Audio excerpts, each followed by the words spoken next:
Welcome to the Manders Mindset podcast.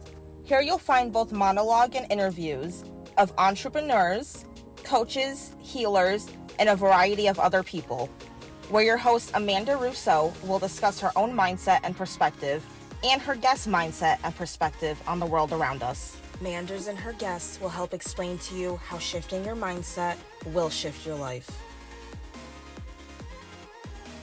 Welcome back to Manders Mindset, where we explore the power of shifting your mindset to shift your life. I'm your host, Amanda Russo, and I am here today with Janessa, and she is an empowerment coach guiding leaders, healers, and high achievers to overcome obstacles and molding their mindset. She also has over 20 years of experience in the field of behavioral modification. And I am so excited to speak with her today. Thank you so much for being here with me. Absolutely. Thank you for having me.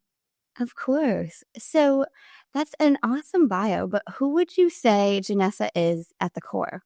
Well, I am an athlete, a farmer's daughter, an adventurer, and I feel like there's something about love, like just a loving being for other people, for life. But man, it was a journey to get there. I think that was, all of our natural state when we come in and then we experience life. And then it's the unlearning and returning to our true essence. I gotcha. Now, can you take us down memory lane a little bit? Tell us about your foundation, childhood, family dynamic, however you'll go with that. Yeah.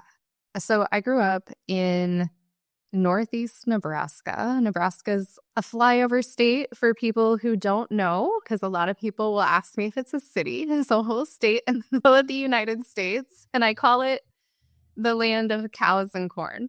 So I grew up in a farming community, very rural, country girl, and I went to a country school. So a one-room schoolhouse in the middle of nowhere. It was actually about 2/3 of a mile from our house. I got to ride my bike up the hill. My parents could watch me get there and come home. When I was just, I think I was 5. I started riding my bike there because my brother was in school, and I would go for noon recess when I wasn't actually a student yet, and then come back home at noon. It was fantastic.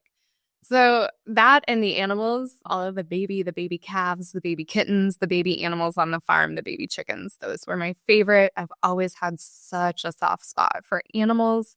So that was really, the context of my childhood, growing up on a farm, traditional Catholic family, very little cultural exposure.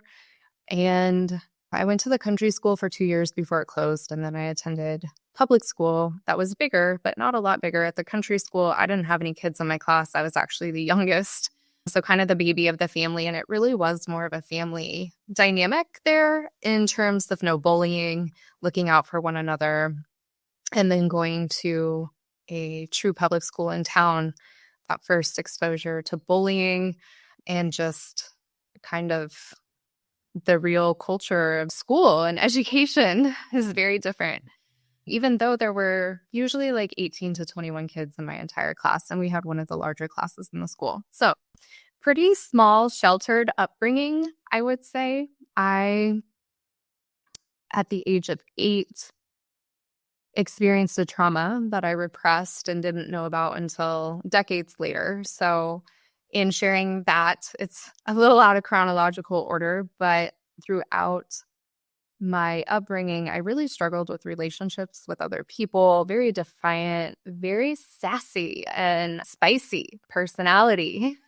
And I loved athletics, and I feel like that really kept me balanced with what was really churning under the surface that I didn't even know was there. So at almost 18 years old, I developed an eating disorder. I was anorexic and bulimic. I went on to college for criminal justice and psychology. And before I graduated, I got married at 21, graduated college while we were married. And we were just married for 1 short year and divorced largely because of the eating disorder, codependency. I wasn't honest about the eating disorder. And so just really struggled with relationships continuing in life until I started my healing journey. And it was a couple years into actually the personal development and healing path when I remembered the trauma and those repressed memories. And then things really started unraveling for me and understanding why family dynamics, relationships, keeping people at arm's length while really wanting something much deeper with people, not trusting, all of these themes that had been such a profound part of my relationships have been so present for so long. But in the midst of all of that, I began my career in the criminal justice field. I worked in the prison. I was the first female assistant team lead on the emergency response team. So they would get activated for like riot suppression, but we would also do mass shakedowns, which is moving inmates out of a whole living area to a community like the chow hall, and then going through all of the rooms unannounced in that entire housing unit for safety. So we would do things like that just to ensure the safety and good order of the facility. Being the first female leadership role was very interesting, and especially at such a young age. I reflect back now being where I am, and I'm like, man, at the age I was working there, barely 25, the brain's just getting to be fully developed. And I'm like, that's a lot of responsibility for such a young individual. But I didn't see it that way at the time. It was an adventure. So from there, I worked in probation, drug court, and then the Department of Homeland Security. So I had a long career in the criminal justice fields, and a lot of my work was with individuals whose underlying issue was addiction. Obviously, that's so in drug court, but even with probation, people who were on probation, their charges may not have been drug related, but they were dealing with an addiction. And so a lot of addiction work and that behavioral modification piece and helping people, that's always been a deep passion of mine. And then eventually, while I was working for the Department of Homeland Security, I began training in energy psychology. I had someone say, oh, hey, you might want to use this for your own healing path. And before I went to the training, 2 people asked to have sessions. They just wanted to experience that they heard of it before, and both said it was life-changing. And that's when I realized there was something more to this than just simply learning it for my own benefit. And then that path of healing and coaching and helping people through a business unfolded for me on its own. And that brought us to present day. I want to backtrack a little bit, but you mentioned you had a brother, older, younger. Yep, I have one older brother. He's 2 years older. Now, you mentioned you went to the country school for 2 years, then you transitioned to public school. Yeah. And because the public school, you got exposed to bullying. Did you experience bullying? Did you see the bullying? All of it. I definitely experienced bullying. I would say even humbly at certain points in time, not wanting to be the one being bullied. I wouldn't bully people, but I wouldn't speak up and stop it either. And so I kind of felt like I was a bystander or a participant by being passive to it, knowing that that was really hurting someone else and knowing what that hurt felt like. And a lot of the bullying in our school that I witnessed was a lot of seclusion, isolation, excluding people, especially with such a small class size. And I think there were 6 girls in my class when I graduated. So a lot of males in our class. There weren't a lot of females to be friends with at a young age growing up. And that's the other really interesting thing about growing up in such a small community. I have 2 friends that I met like in kindergarten still to this day, which is charming and amazing, and I adore them. But you don't necessarily choose your friends in a small community. You have peers. And then you find common ground or you don't.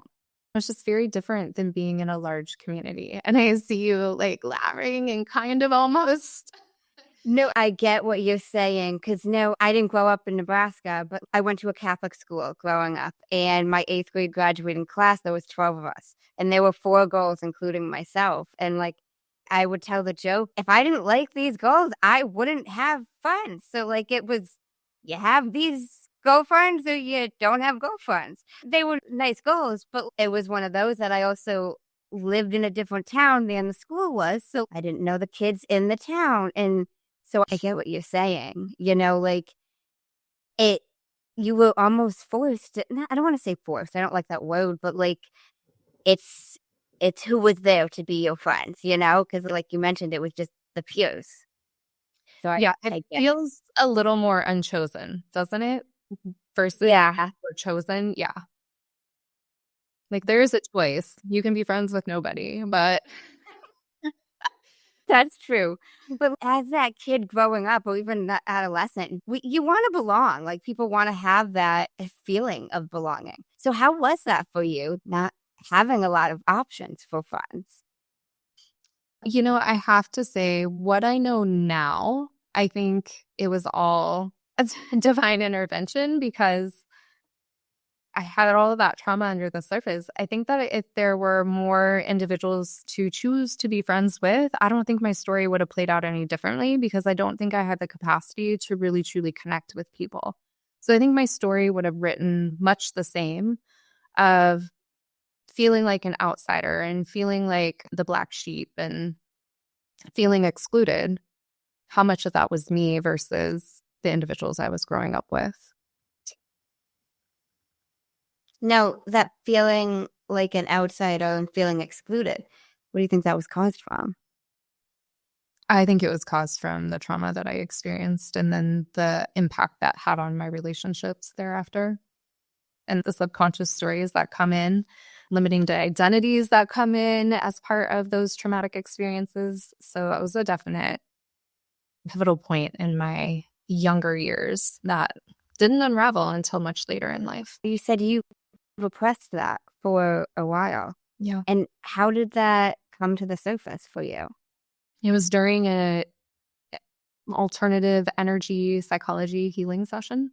And it just came in. And I'm like, I think this happened. But how would I not know this happened my whole life until right now? And so I fact checked the day with my parents and I'm like, did we do this and this and this and this with these people? And they're like, yeah. And I'm like, well, if all of the other memories are accurate, how could that one part of the memory be inaccurate? So, Now, so you said alternative energy psych session. What is that exactly? well, it's using the psychology principles and theories and incorporating the energetics of our being. So, we know emotions are energy in motion. We also have chakras and an aura and an energy field. Like we are energy beings. And so it's really leveraging the totality of us versus just mind or emotions, including the body, and where the stuck emotions get stored in the nervous system and in different parts of our body from the things that we've experienced in the past and being able to release and unravel all of it versus a cognitive approach to mind and emotion and mental health. So it's more of a holistic approach that cares for our whole being, mind, body, and soul. I gotcha. And how old were you when you did this and this came up? About We'll just ballpark 35. I think it was a little bit before that, but yeah. it was over 20 years later that this came up for you. Yeah, like closer to 25 years. Wow. Yeah, I lived much longer, even to this day, much longer not remembering and doing all of these subconscious coping strategies under the surface than what I have been like, oh, this happened and now I can deal with it and I can adjust and I can create something different in my life, which has been really beautiful. Yeah. That's awesome. Okay. Now, I want to backtrack again. You mentioned an eating disorder that you developed, and then you got married, I believe you said after the eating disorder or around that? Yeah. And how did all of that unravel? So with the eating disorder, my senior year in high school, my cousin was the first person to talk to me about it. So he was 4 years older than I was. And we've always had more of a brother-sister dynamic, but he showed up at a basketball tournament over the holidays. And he pulled me aside and he's like, "Hey, I know you have an eating disorder, and here's the book. Like, I really want to support you. I want you to get the help you need, whatever." And so that was the first part of it unraveling.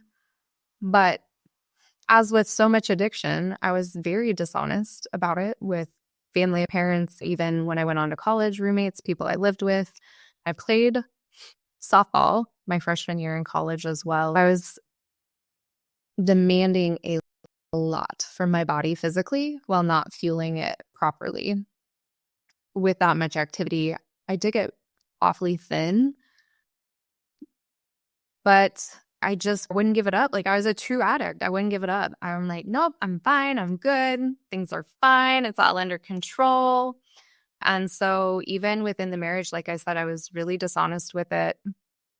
And I was having terrible anxiety, quite honestly. And that's what prompted me to make a different decision. I started counseling, and she suggested that I do a month of counseling just for myself and then work on the marriage. And I chose to move out during that time to focus on my own mental health and my own well-being. And then the divorce was filed. He filed for divorce and sent me the papers. And I moved in with my cousin, the same cousin who came to me and said, "Hey, you know, you have an eating disorder. Here's the book." And so from there, I continued on my path, trying to get well on my own. I didn't stick with counseling after the divorce was filed. And once I got the position in the prison, I bought a house on my own. So this was probably almost a year and a half after the divorce, approximately. Anyway, I was like, I don't know what I'm going to do if I have to go to residential treatment to get my poop in a group. Like, I don't want to lose my house. I worked really hard, especially after going through a divorce. Like, that's emotionally so challenging. And then financially to pay off that debt and to start over and to, you know, buy a house. And I'm like, I don't want to lose it all. Like, I kind of feel like that was losing it all in a way when going through the divorce. I don't want to do it again. And so I started reading books, and there was a workbook. I don't remember the name of it, but there was a workbook that was really, really, really pivotal for me. It really made me look at myself, my childhood, things I'd experienced, because I still didn't know about the trauma. That really was the source of a lot of my self-sabotage. So I did quite a lot of healing. I didn't go into any treatment, and I don't recommend listeners out there that if you are dealing with an eating disorder or addiction, there's an easier way. Please hear me. There's an easier way than going it alone. Turning 25, you know, getting to that place where your brain is fully developed. And the closer I got to that, the healthier I got. That workbook made a huge difference. I had some really tough conversations with my parents about how I felt about different things in my childhood, and they were incredibly receptive and loving. And that was very healing. I just finally got to a place where I was secure enough that I didn't need to cope with I didn't need to make myself numb every single day is essentially what was happening. I would just make myself numb to everything. And I finally got to a place where I could start dealing with life on life's terms, as they say. How would you say you were able to start dealing with life on its terms? I definitely relied a lot on working out, which has always been very therapeutic for me. And I know people out there listening to this and they're like, wait, she said she had an eating disorder and she's coping with life by working out, but it really grounded me. And I feel like I had a couple pivotal relationships in there of people who just loved me no matter what, just for who I was, whatever I was experiencing. And it was really growing more secure with myself in being who I was. Long, long way still from where I am today. but enough to where I did not need to use food as a way to get through every single day. I like how you mentioned that you moved out when you started doing counseling by yourself. Environment is a big thing. People will talk about it, but I don't think people fully understand it. Like if you're in the wrong physical environment, it can affect a lot of areas of your life.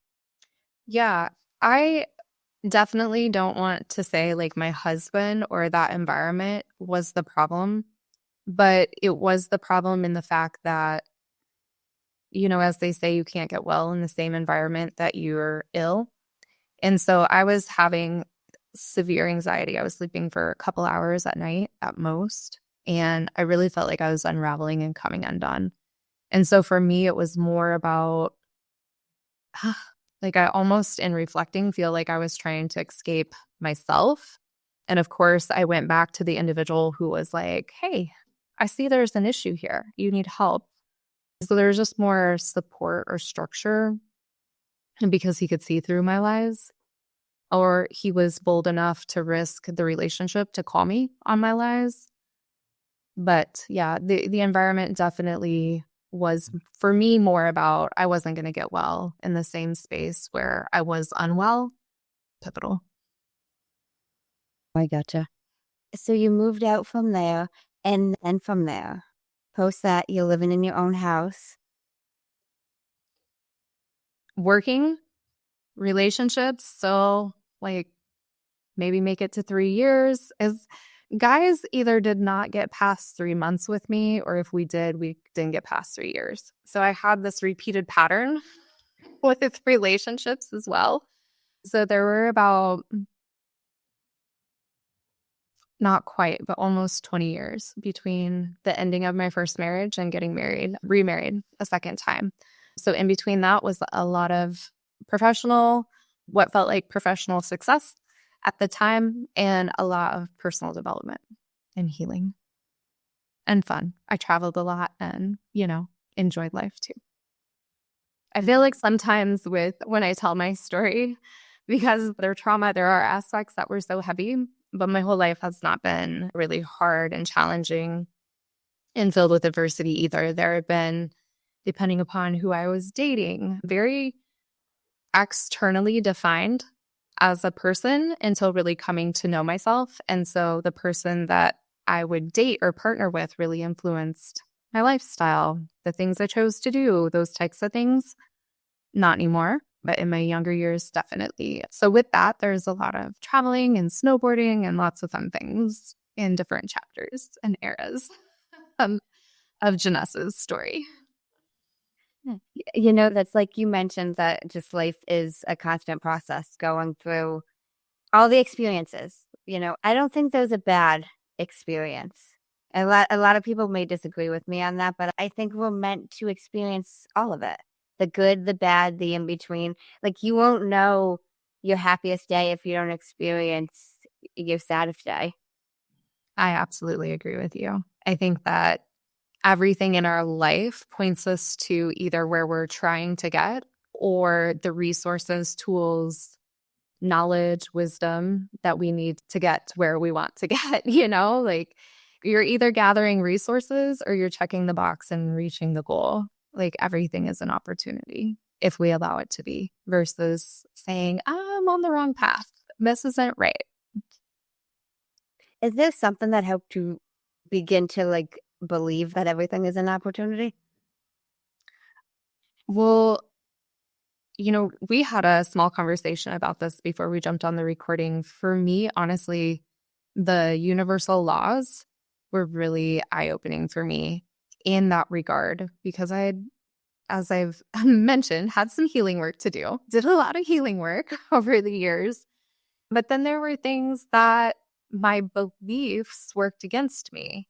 And because my beliefs weren't aligned with the laws of the universe or the laws of nature, and we are beings of nature, humans are nature too, even though some people might not look at that way, but we are. When we're living in contrast to the laws of the universe or the laws of nature, were outside of our design.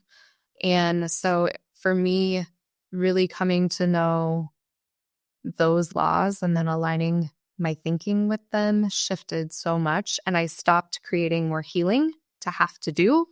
For instance, one example of that is just coming to understand that our negative emotions really promote our growth. They aren't something to ever try to stop or get rid of. And I have the misbelief that I would be healed or I would be enlightened as a human when I no longer had negative emotions. And that's just not true because of the law of polarity. There's, like you just mentioned, like the happy and the sad or the bad or however you want to label it. You can't have one without the other. And so it's really in mastering the art of being human, knowing that your negative emotions have immense wisdom for you. They have such positive intentions for you too. If you sit and learn to dialogue with them and give them an opportunity to, express why they're there, what they have to offer, and then process them. So you don't store them, you don't harbor them, and take that inspired action through what your negative emotions are, the wisdom that your negative emotions are offering you, you're going to grow and you're going to expand. And so feel all of the feelings, not just the good feelings, really truly feel those negative feelings as well and embrace the learning process to process them. And that's one thing that I love about this current day and age. And when I was a kid, there was nothing being taught on how to process emotions whatsoever. And there are so many different ways to regulate your nervous system, to deal with those emotions, to move beyond what, I'm a feeler. So thinkers might not relate to this quite so much, but as a feeler, like I would have emotional tornadoes come through and there is no thinking until the feelings are calmed. And I didn't know how to do that. And so that, just fed the eating disorder as well. There's so many tools to process our emotions. There is no reason to not embrace that process and give ourselves that gift because it does make us stronger. And it's interesting, the more you feel your negative emotions, I believe the longer periods of positive emotions you'll have. Because when you really go into the depth of the feeling and you understand why it's there, what it's offering you, what wisdom it has, doing that alone dissolves the majority of feelings. There was actually a study by, I want to say it was Harvard, but it was one of the big name schools, elite schools, prove that to be true. Just simply truly identifying what emotion you're feeling rather than having the response like, I don't have time for this, or I'm frustrated, or I'm angry, but really going into it, that alone will dissolve the emotion. So yeah, honoring ourselves with that and knowing that the truth, like trusting the wisdom of your emotions and the truth of your body. So where you're having pain, that pain is talking to you about something, or wherever you have sensations, all of that is trapped emotions or something going on that is offering you information. And your body is your truth if you tune in and trust it. And then allow those emotions to be set free rather than continuing to tote them around like luggage in the physical body. Yeah.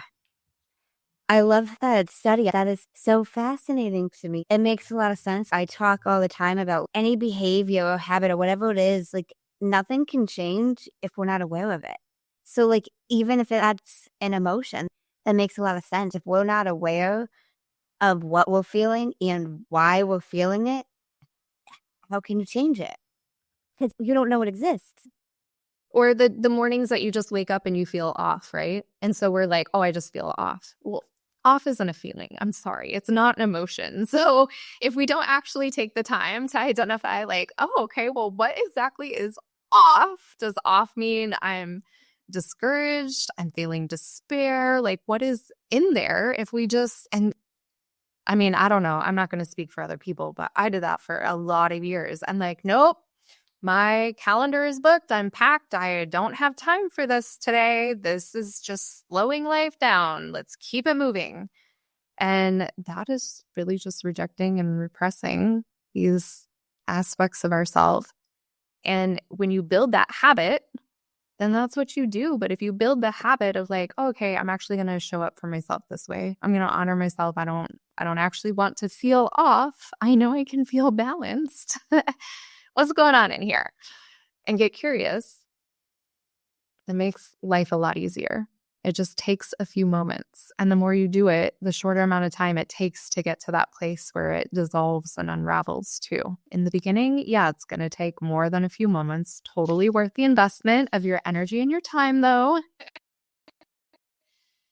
And yeah, the rest of your day and week and life. And then you start building those habits, if you will, for the nervous system and the brain pathways, the neural networks, to be able to hold that space for yourself. And it just happens quicker and quicker.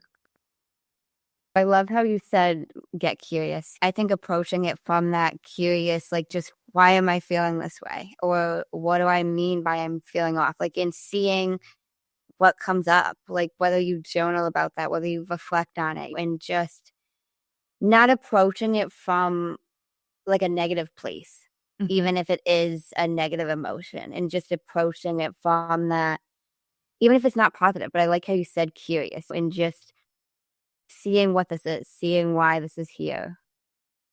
Yeah, I think curiosity really lends to opening the door to being comfortable in our discomfort and to understanding that discomfort never ceases. I feel like a lot of people I've worked with believe that if they do enough personal development work, they'll get to a place where that being uncomfortable, whether it's negative emotions or, whatever form of discomfort it is for them, is going to go away. It's going to cease. And really, we become masters of adversity and viewing it as adventure and knowing that when we're outside our comfort zone, there is going to be discomfort, but that's also when there's growth and there's expanse. And so when the comfort comes and the discomfort ceases, I believe that it's just stagnation or a plateau. Like you've just reached a place where you're comfortable. And if you stay there and if you don't continue to grow, then yes, you'll be comfortable. But if you're always moving on to the next goal, to the next up level of yourself, the next iteration of yourself, when you do so, there's going to be discomfort. And the law of opposites also indicates and tells us and teaches us that most often when we reach the next level, the next frequency, the next vibration, the next iteration, whatever you want to call that, whatever it is to you, you're going to encounter the opposite of what you're actually trying to create. And this is a sign that you're on the right path. And it's going to come with that discomfort because it's a little bit of a test. Are you sure you have the capacity for this? Are you sure you can process through this? Are you sure you can handle the challenges that is on this path? Because the more you up level, actually, the bigger the challenges get. And so you have to have a bigger capacity to handle the challenges. So, Amanda, I invite you, if you look back on what used to like really stress you out, is it like no big deal these days? Yeah. And that's just how it works. And so then the things that are a big deal are generally a bigger challenge because you've reached a new level and you're going to be met with the opposite first. As long as you can just keep your chill and deal with the obstacle and keep moving, you're going to get to that goal that you have set for yourself. It's just a matter of time. But the discomfort never stops and is actually a sign that you're on the right path. I agree with that. Now, again, curious, did something happen to make you realize that the discomfort never ceases? Great question. So for me, personally, in my path, I mentioned, the trauma several times, but there were a lot of events in my life that continued to be traumatic, like eating disorder, car accident, like a lot of things that we haven't really gotten into. And so it was a trauma after a trauma after a trauma. And I think that was part of my healing path and really recalibrating my nervous system to allow things to be good and to not make it mean, because our brains make a meaning out of absolutely everything we ever experience in life, but we get to choose what that meaning really actually is. And so for a long time, I allowed the meaning to be something negative about me, that I was on the wrong path, that I wasn't doing things right. And again, like healing. And I'm like, at what point, like, I get the healing lifestyle. I'm here for it. I'm not saying I want to ever stop my growth or development, but at what point do I stop telling myself I'm doing things wrong? Or at what point do I believe that I'm doing things right? And so, in being able to recalibrate this concept that, oh, the law of opposites actually tells us that we're going to encounter these challenges and that it does mean you're on the right path. And I do want to grow and I want to evolve and I want to reach new goals and I don't want to necessarily stagnate. Like, it's the only thing that made sense without continuing to make my life more complicated. At one point, a couple years ago, my then fiance was investigated. It's a really long story of a crime that, I believe upon looking at evidence and all of the things and all of the story, he didn't commit. But I had a real choice before me. And it was, am I going to take the easy path and leave because we're not married yet? And I could. And if I did, is that unconditionally loving someone? Or am I going to walk this path that is not going to be easy? But I have all the tools to do it. And I believed also at the time there was quite a lot of attack on the family, and I refused for my family to be torn apart. And so that was also a pivotal time of like, I didn't actually create this challenge, but I'm going to choose to walk through the challenge. And I know that it's life happening for me, and I don't know what is here for me. It seems like a mountain to move, quite honestly. But I came out the other side so much wiser and really taking like the universal laws and laws of nature and living in alignment with God and spirit and all that we are as humans. I really mastered the art of being human and knowing that adversity can be adventure and it doesn't have to be this story, this negative meaning about me not being a good person or whatever else I used to make it mean. But actually it's strength and character and, empowerment and choice. And having choice is one of the most beautiful things that we can have in this life.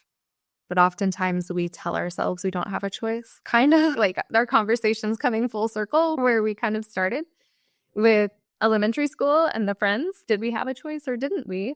We like to surrender our choice an awful lot rather than standing in our power and saying, no, I do have a choice here. And I'm choosing this path, even if it's the harder one. That's really true. I like how you mentioned you didn't create the challenge, but you're choosing to walk through it. I like that.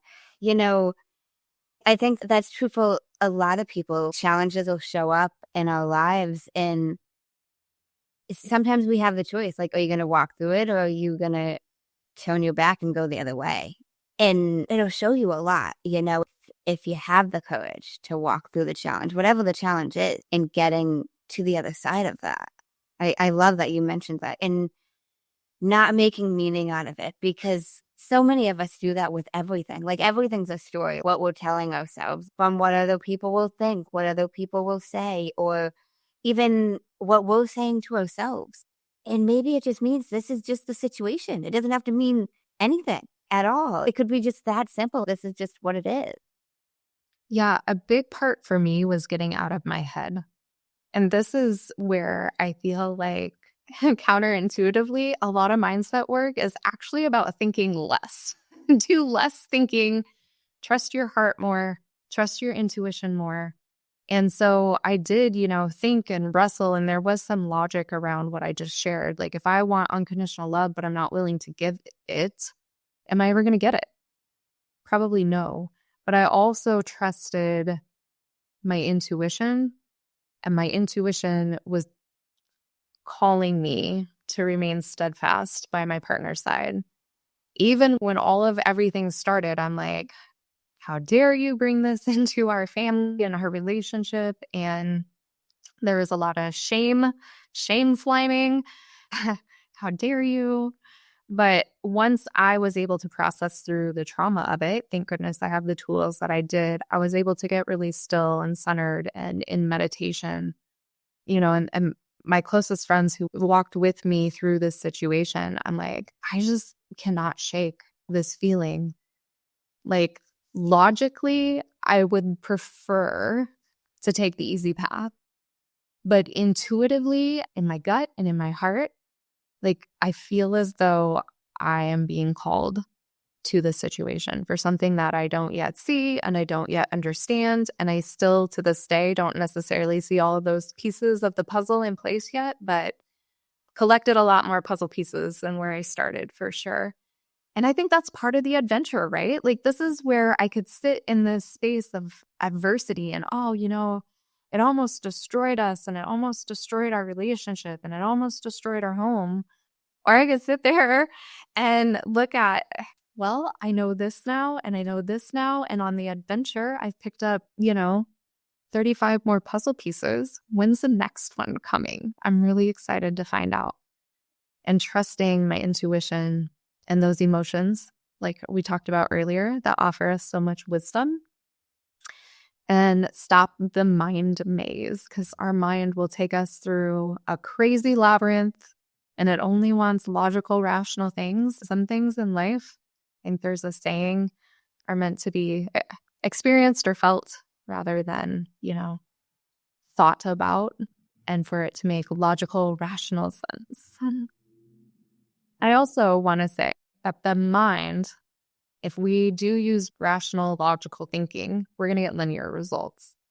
And so people who want, this quantum leaping is quite the trendy little saying, but the people who want the supernatural, unexplainable miracles in life, those come from following your intuition, because your intuition quite frequently won't be nudging you to do things that you're excited to do. They're the things that stretch you. You're like, I'm not sure I want to do that. And the intuition won't let up unless you're just like, absolutely not, I'm not doing it. It'll keep nudging you. And when you follow through, that's when you get those, the miracle, the quantum leaps, the unexplainable. Yeah. Now, you say the mindset work is less about thinking. So why do you say it's less about thinking? Well, because linear results, like I just mentioned.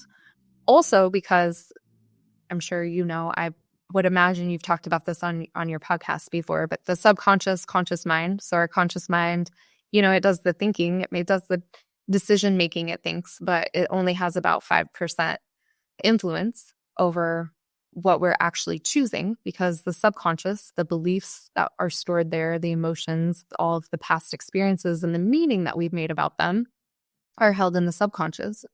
And so our cognitive, logical thinking brain doesn't do as much as it likes to think it does. And it actually doesn't also hold the key to being able to do the things we want to do. And so that's where really we need to tune into what's in the subconscious and having methods to rewire and refire our subconscious. It's so important to listen to all of the intelligence centers in our body, not just the brain, because the heart is very wise and so is the gut. And we are equipped with 3 centers of intelligence that offer very different kinds of intelligence. So just be a fully empowered human with all of the gifts we're given.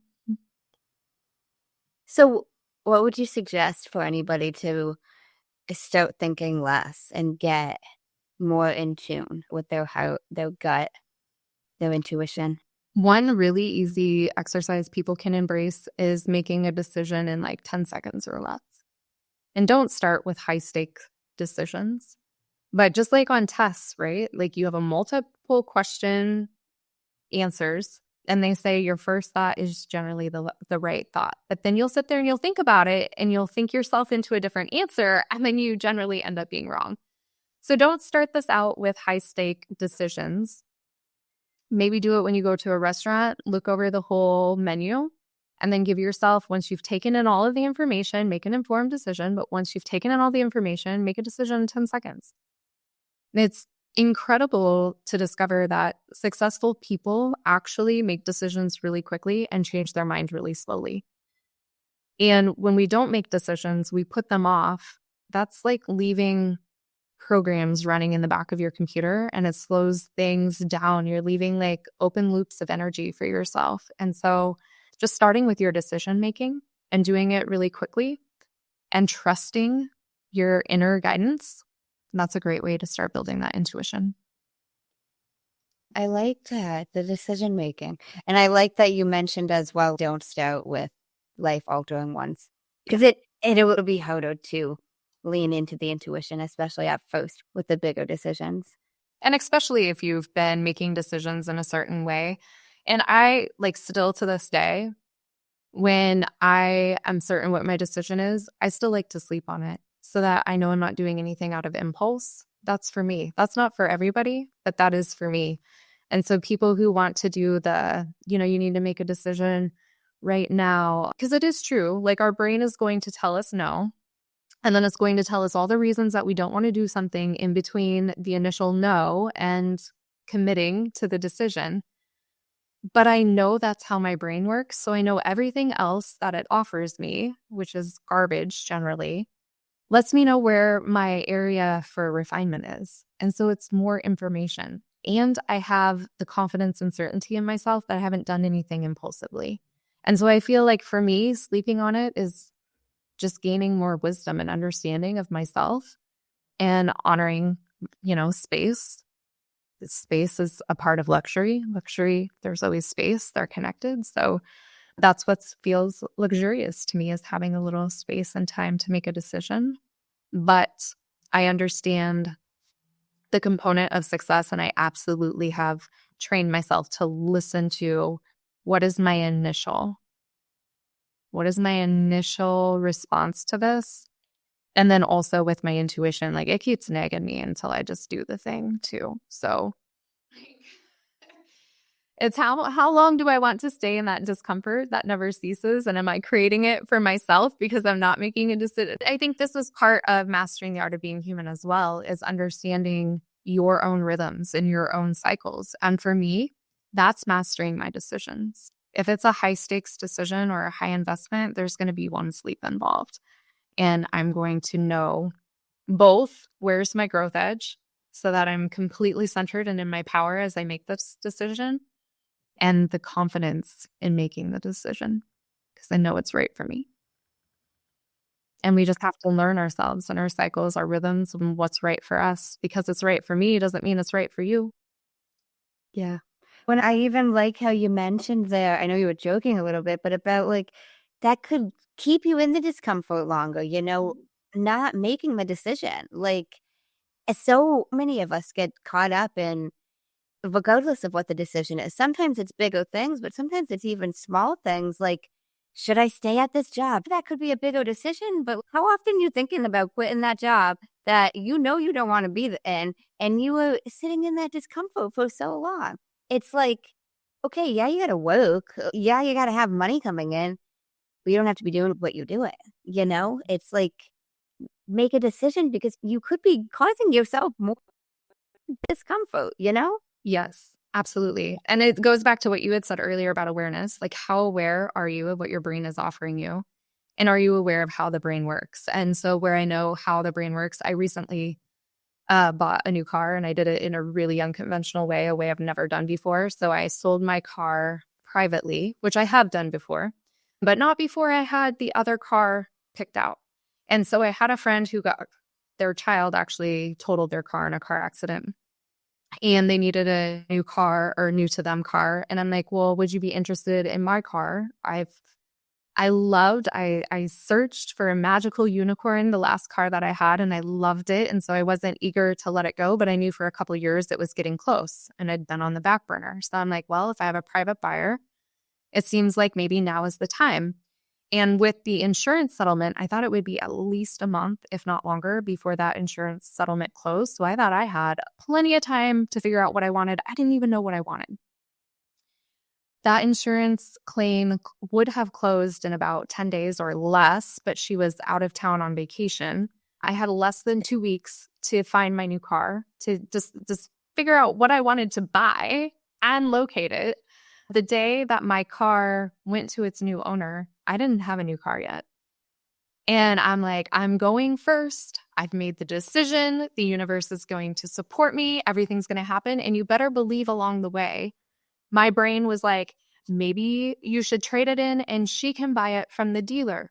Maybe you shouldn't do this at all. Maybe now isn't the right time to buy your car. But I was aware and I know how my brain works. And so every time my brain fired that suggestion, that offering to me, I'm like, nope, that's garbage. Thank you for offering me that. But that's not the solution to this. The solution to this is finding what I want, and it's going to come to me.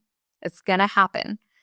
And the same day that my car went to its new owner, that afternoon, I signed the paperwork on my new car and I brought it home the next day. And so it all did fall into place, but my belief system, my awareness to what my brain was doing, and, holding that vision and the feeling of a new car, like calling all of that in is an art as well. And you have to be steadfast because you're going to be tested. Law of opposite. It's going to come first. So yeah, it's all about learning how we actually are wired as humans and how it works against us, like our imagination. Quickly, my last little tidbit of wisdom, worry. Worry is using your imagination. Your imagination is a really powerful part of your mind. Are you using your imagination to see your future and the things that you want to create and the goals you want to reach? Or are you allowing that worry of every possible scenario that could play out to consume your mind? Because if you are, you're using your imagination against yourself. But we don't really look at it that way until it's kind of broken down for us, as that's actually what's happening within our minds and our subconscious when we let the worry come up versus holding the faith, because faith and fear cannot exist in the same space. And so we have to return our minds and our focus to the faith of what we're creating. And that is all part of mastering the art of being human and creating the lives we desire, turning this adversity into adventure. No, it's so true. And I love how you mentioned imagining, and I'm a big believer in manifesting and visualizing what you want. If you can't see it in your mind's eye, it's not going to happen, at least to some degree. You might not be able to see every aspect of it, but you got to be able to see a little bit for it to come into fruition. And I love everything that you mentioned there. I really do, and it's so true about worrying. It's like a down payment on a problem that we might not even face, like we might not even go through the situation. And I was young when my grandfather was the one who said this to me, and I was worried about not passing some test. And he was like, Amanda, you're stressing out over not passing this. And if you do, you would have stressed yourself out for nothing. And I was like, wow, it's so true. We might put ourselves through the stressful situation that we might not even have to go through. Like when the problem comes up, stress about it then. But before it's even a thing, so many of us get worked up about the what ifs. The what ifs of life. What if this? What if I do this and then this happens? Okay, well then when it does, cross the bridge when it comes. I don't know. Yeah. It's our brains, our subconscious, good intention of keeping us safe always. And so it's going to offer every possible everything it can. But we just have to say, thank you, no thank you. Got it handled. I love that comment that you made. And I also think that, honestly, thinking the negative emotions, thinking these thoughts that were like, no, they're laughable actually. But having that compassion for yourself versus like, oh, here I am doing it again. I used to be that girl. I roll myself 1,000 times over. Like, I cannot believe, really. And now I'm like, oh, look at me being human. Thank you. And no, thank you. You're approaching it from a whole different type of place. Like, can you talk to yourself the way you talk to your best friend? Like, would you eye roll your best friend and be like, are you serious? You're doing that again? But so often we'll do that to ourselves. Can you actually talk to yourself the way you would a best friend? I also embrace the sillies, like, oh, silly me. Oh, silly me. Look at what I did. I didn't mean to do that. Now what's my next move? It just makes it easier to laugh through life and, love yourself, for Pete's sake. You only get one of you. Might as well love you. It's so true. And I love how you mentioned the best friend. I say that, or like a child, because so many of us wouldn't speak to children the way we speak to ourselves.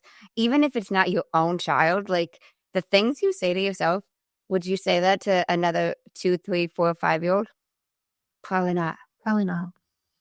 So then it's like, don't say it to yourself. Like exactly like you said, you only get one of you. And the world and society will bow just down enough. Like we may as well love ourselves. It's really cool to see when we embrace the positive approach to talking to ourselves, how the outside world will start reflecting that. And not perfectly. There's going to be the off person or whatever in the workplace or in the subway or whatever. But a lot more positive will come to you when that's your internal environment as well. It's so true. Well, thank you so much for speaking with me. I really appreciate it. Yeah, thanks for having me. It's been awesome. I think the more and more we get to know each other, it seems we have parallel experiences in life in so many ways. I know. It really, really does. Now, I'm curious. Have you heard of a man named Jay Shetty? I have. So he's got a podcast called On Purpose, and he ends it with 2 segments that I've incorporated in my podcast. And the first one is the many sides to us.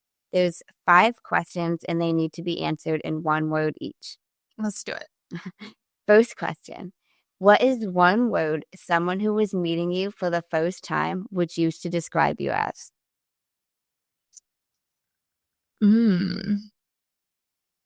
Intriguing. What is 1 word that someone who knows you extremely well would use to describe you as? Compassionate. What is 1 word you'd use to describe yourself? Funny. What is 1 word that if someone didn't like you or agree with your mindset would use to describe you as?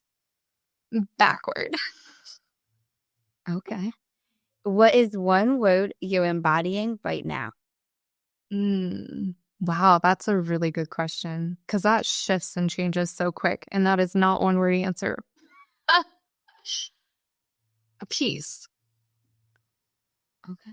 Second segment is the final 5, and these can be answered in up to a sentence. What is the best advice you've heard or received? Be yourself. You can't mess up your art. Why is that the best? Well, there's so many ways that we shame ourselves, try to change ourselves, try to be what we see other people being, and your life is your art. And no artist can mess up their art. And I think that offers us such a deep opportunity of self-acceptance that makes life really enjoyable. Okay. What is the worst advice you've heard or received?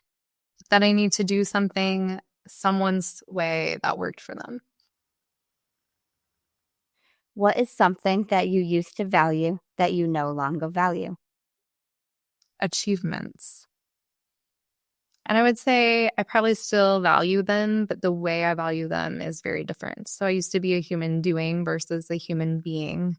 And now I understand that the who that I become or the who that I be will allow me to do anything really that I choose or am meant to do, is fated, however you look at life. Okay. If you could describe what you would want your legacy to be as if someone was reading it, what would you want it to say?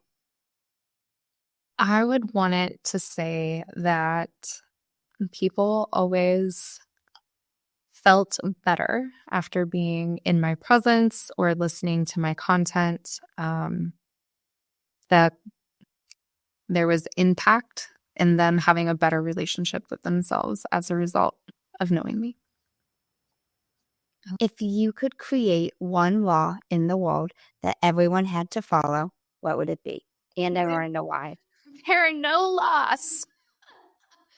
So perhaps a little bit idealistic, but the why would be if we all had such radical self-leadership and that we were living in alignment with nature, with spirit, with God, with the way that we were designed as beings, rather than underneath all of this hurt and pain and trauma and generational things that get passed down to us. We wouldn't need laws. Really, at our core, we're beings who want to do good things and be bright lights in the world. And that would mean that everyone's living in their true essence. And so, again, perhaps a little bit idealistic, but if I were to make a world all on my own, it would look like that. Well, thank you so much. Thank you for having me. It's been a lot of fun.